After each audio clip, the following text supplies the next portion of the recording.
Good morning, good afternoon, good evening to all our nurses watching right now. Welcome po sa ating Facebook page no and the other social media websites of Town Kids.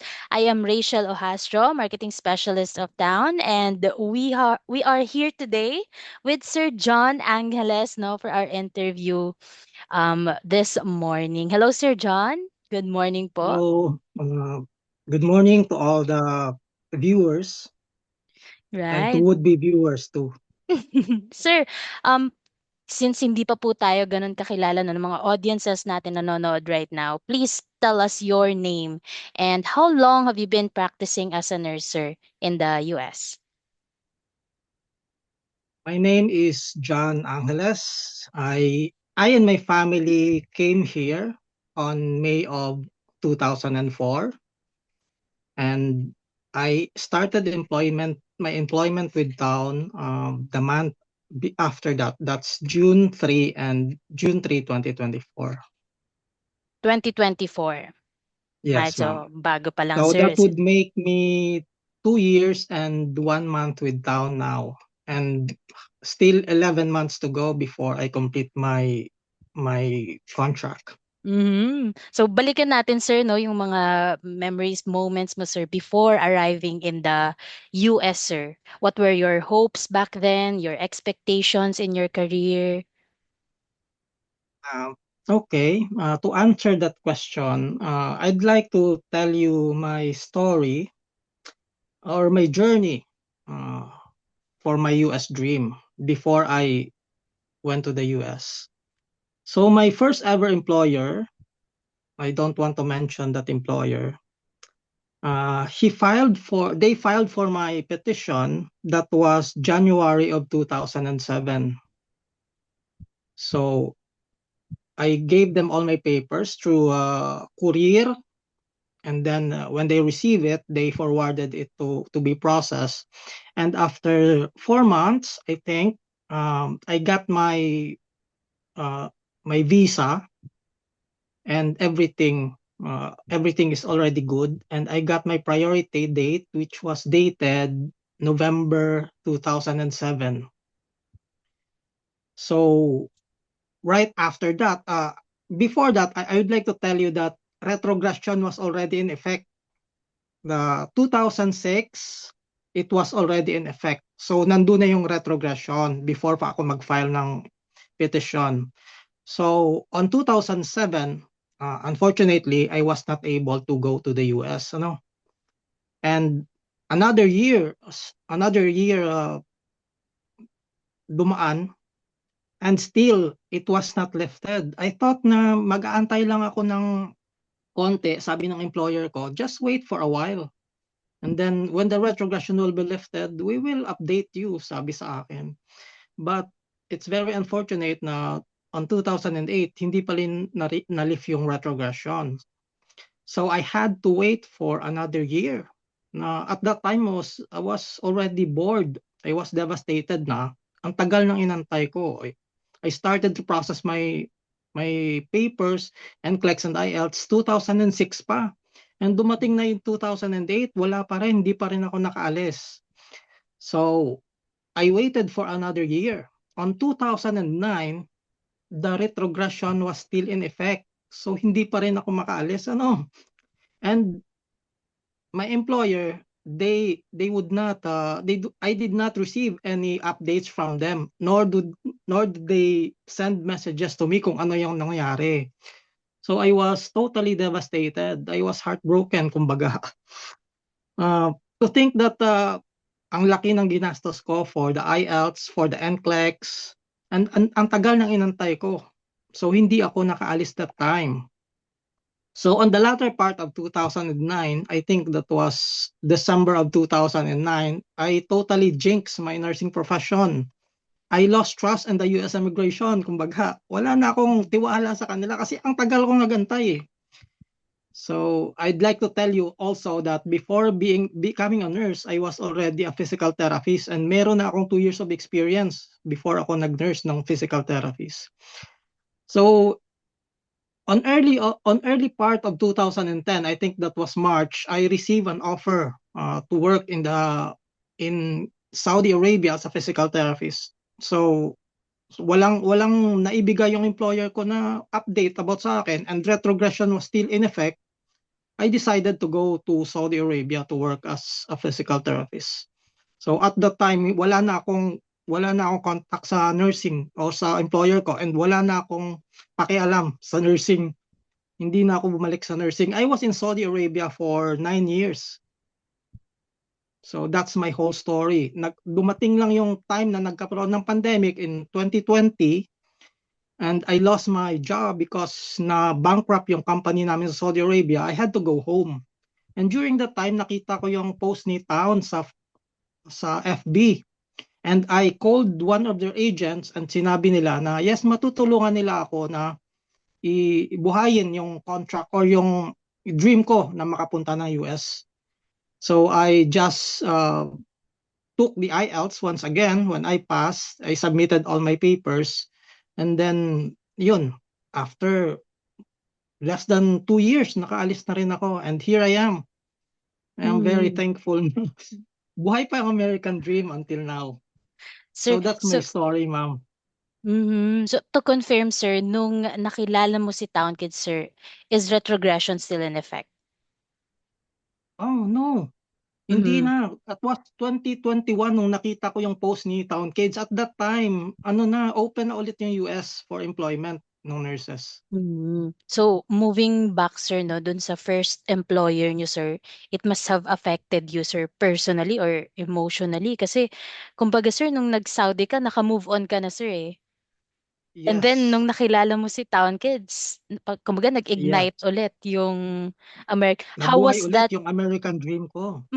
How was the roller coaster emotion nung mga panahon na Yes. yun, sir?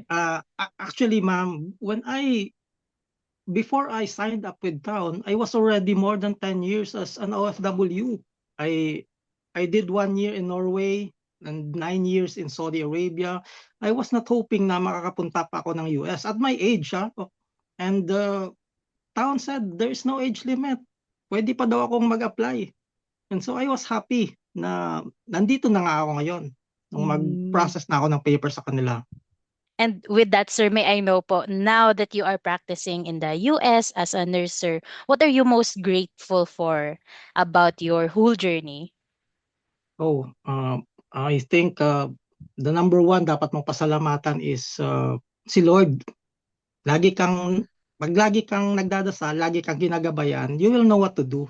And hindi ka niya pababayaan. So, Town is only a part of yung blessing ng Diyos sa atin. Ng Diyos sa akin and sa family ko. And I am very grateful for that. I agree with that, sir, no? And of course, syempre, Town Kids is also grateful for you, sir, na talagang pinag-igting mo pa po yung passion niyo, sir. Lalo na po nung nagkaroon ng opportunity, grinab ka agad si Town Kids, no? Yes, To ma'am. an American dream. Sir, what made you decide po to give Town Kids this chance despite yung Oh, previous experience niyo po?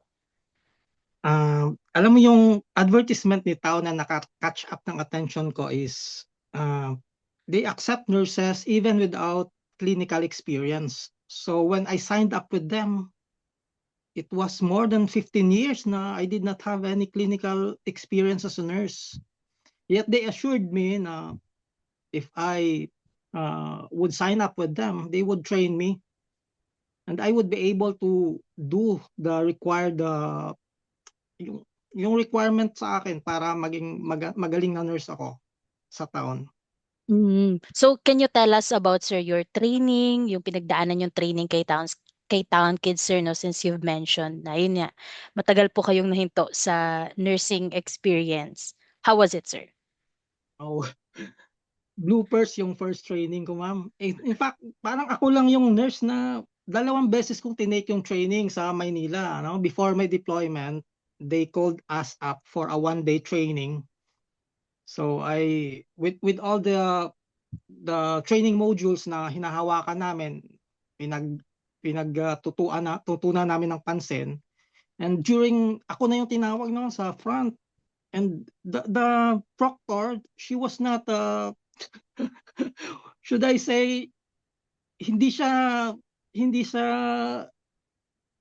ang tawag nito, nagalingan nung ako na yung nasa harap nung mag ano na ako sa kanila, mag skills training. Hindi siya na, tawag nito, parang sabi niya parang hindi mo na catch up yung ano sir, yung pagiging nurse. So nag-retake ako the following day. So okay lang sa akin ma'am. Parang ako lang yata yung alam kong nagkaganon, wala nang ibang nurse. Kasi 15 years ako wala akong experience as a nurse eh. Grabe naman po. But kumbaga sir, overall sir, how was your experience in the training? How has Town Kids supported you sir all the way throughout Oh, your training and your journey? I think maganda naman yung training ni Tao na provided kasi pagdating dito there was a 3-day training, and if very consistent sila sa mga ano kung sa mga skills kung hindi mo alam they would encourage you to uh, do the session 3 or 4 times. Basta magsabi ka lang na hindi mo naintindihan kung ano yung part ng training na yon, and they are willing to help. Mm, Okay naman para sa akin. Maganda right. naman yung training nila. And may I know then, sir, so far po in your journey there in the US, sir, how has this overall experience shaped or impacted your future, your family? Uh, I think one of the best experience of working in all my experience as a nurse, or no, in all my working experience, I could say that dito sa US yung maganda because there is work-life balance dito sa US. I was in Saudi Arabia, hindi maganda yung pag may family ka doon, hindi siya maganda. And I was also in Norway, hindi ko rin type yung culture doon. And the amount of money na ma-save mo, it's not as much as what the amount of money that you can save here in the US. So, very grateful ako na nandito ako kay Taon at nandito ako sa US ngayon. Mhm. And sir, syempre po, no, we have a lot of nurses watching right now. Most of them wala pa po sa US and might be dreaming, no, to pursue or achieve their American dream, sir. In your own perspective, sir, kasi maraming agencies out there, no? We can't say maraming employers available right now. What factors should our nurses consider, sir, before choosing the right employer? Oh, diyan marami akong masasabi. Uh, Regarding that question, ma'am, I think ang pinaka-importante, the most important would be to be very dapat alam mo yung kontrata mo. Every every side of the contract alam mo. Kasi importante na pagdating mo rito, there are a lot of bills na babayaran. For example, I did not know before that I would pay for the medical bills myself and my family. On top of that, meron pang car insurance. Meron ka pang bahay dito na ang laki. Dito sa New Jersey, the cost of living is extravagant. So dapat alam mo if on your contract, provided ba ng employer mo yung medical insurance nyo, dental insurance nyo, vision insurance nyo. It's very it can help you much sa pagdating sa finances if the employer will provide that for you. You should be able to ask them beforehand kung nasa ang part ng contract yun na nagsabi na it is provided, or partial lang yung babayaran mo. For example, 30% sa'yo and 70% kay employer. Dapat alam nila yan. Yun yung pinaka masasuggest ko sa mga nurses na naghahanap ngayon ng employer. So, kumbaga, sir, read the contract, understand the contract, alamin Yes, nila yung pinapasok nila, sir, no? tama yun, ma'am. Mhm. Right. I agree with you actually that. And with this, sir, if you could speak directly, ayan, marami tayong nurses ngayon, sir, na nanonood, deciding whether to continue their American dream, no, mag-US. Sir, do you have any tips, advice? What would you tell them po? Uh, sa mga nurses that are still dreaming of having the American dream, and alive pa po ang American dream. If hindi po kayo nag-give up sa dreams nyo, pwede nyo pang mag-reach out sa mga employers and mag-sign up sa kanila para makapunta rito and have a better future. And those sa mga nurses na hindi pa pumapasa ng, for example, ng NCLEX, uh, there are many nurses I've known before na they took the NCLEX 3 times or 4 times para lang pumasa. Dapat maging agresibo ka. Don't let go of your dream. Yan yung pinaka-importante. Yan lang po, ma'am. Thank you so much, sir. I know po no na talagang with your experiences, no, with all the things that you've shared right now, marami rin pong nurses ngayon ang talagang na-ignite yung kanilang passion din into going to the US. And so, sir, we're down now to our last question. And may I confirm, sir, right now po ba meron po kayong dependents na sinama in the I US? have, my wife is with me as well as my 10-year-old son. Nandito sila sa akin. So, kasi sir, Yun marami po. rin po ang questions talaga din na nare-receive from our team na kaya po ba ang mamuhay no as a nurse with dependents. Because we have a lot of nurses sir kasi hesitant na magsama ng dependents or hesitant mag-apply kasi nga wino-worry nila yung dependents nila na isasama. So, what would you tell Ah, them? in that regard, mas maganda na, on my own experience, based on my own experience, na iwan nyo muna yung dependents nyo dyan. Pag stable na kayo in 1 or 2 months, saka nyo sila papuntahin dito. Mas maganda yung ganun. Hindi yung inaalala mo yung work mo, inaalala mo yung house nyo na titirhan, tapos inaalala mo yung family mo. You have so much to think about. Mas maganda na establish ka na 1 or 2 months, may bahay ka na, may kotse ka na, before sila pumunta rito. Dapat proactive ka lang. Pag sinabing kumuha ka ng kotse, wag mo nang antayin kinabukasan. Ngayon pa lang, tawagan mo na yung bangko, pumunta ka na sa dealership, kumuha, para mas madali yung pagkuha mo ng kotse. Yung bahay, ganun din. Pagdating nyo rito, uh, sa 1 month na yon na ibinigay sa inyo sa staff house, sa first week pa lang maghanap ka na ng bahay and tumawag ka na sa mga agents para makakuha ka ng house. Kasi pagka hindi ka proactive dito, mahihirapan ka. Mhm. Totoo. I understand now, no? But with all of these experiences, sir, that you have with Town Kids, no? Even from the start po, nung ayun nga, nasa preparation transition ka in the US, sir. Do you think you would recommend Town Kids to a lot of our nurses out there? I think, yes, I would recommend Town Kids. Alam kong, uh, from the very beginning, 100% ng interviewers or 100% ng nurses nakapunta rito, walang naiwan. And I heard that Town is making changes to the salary. I think they are offering 40 hours a week, 40 hours an hour, $40, I mean. So that's a very good offer as compared to sa amin. Kung nabuhay nga kami sa 35.9, kayo hindi kayo mabubuhay sa $40 per hour. Mabubuhay kayo. You just have to prioritize kung ano yung kailangan ng family mo. For example, hindi nyo naman kailangan ng bumili ng magalaking sasakyan. Okay na kayo sa maliit na sasakyan, bakit kayo bibili? Kung mahihirapan ka palang magbayad. Di po ba?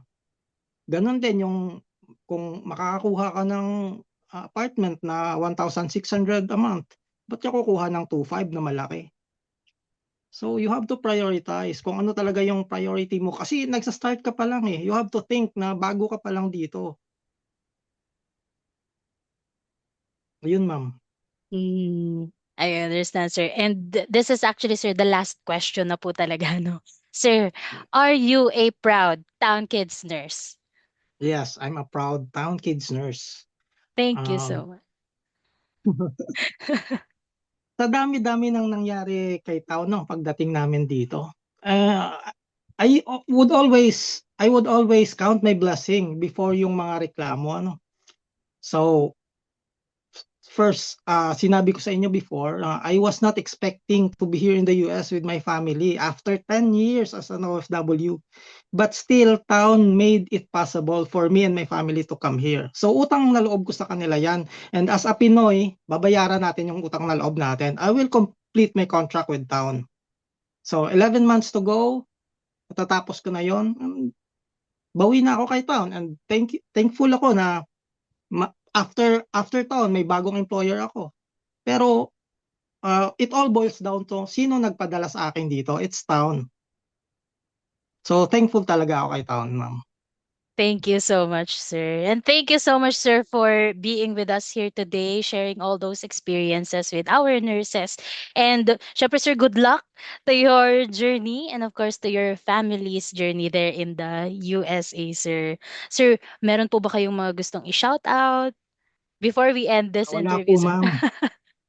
Alam kong may nurses diyan sa inyo eh. Kaya gusto kong sabihin na makakapunta din kayo rito.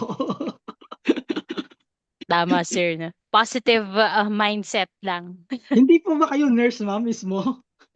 Me no, sir. Ganun ba? Hindi po. Akala ko But nurse kayo. no, sir. But syempre po, no, we hope then, of course, for a lot of our Filipino nurses na makapunta pa, makarating, ma-deploy in the US just like you, sir.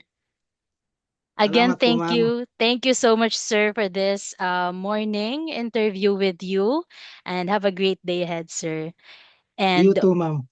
with that po, no, thank you so much everyone for watching this another interview with our guest nurse, Sir John Angeles. And magkita-kita po tayo ulit our next interviews. Bye po everyone and thank you so much.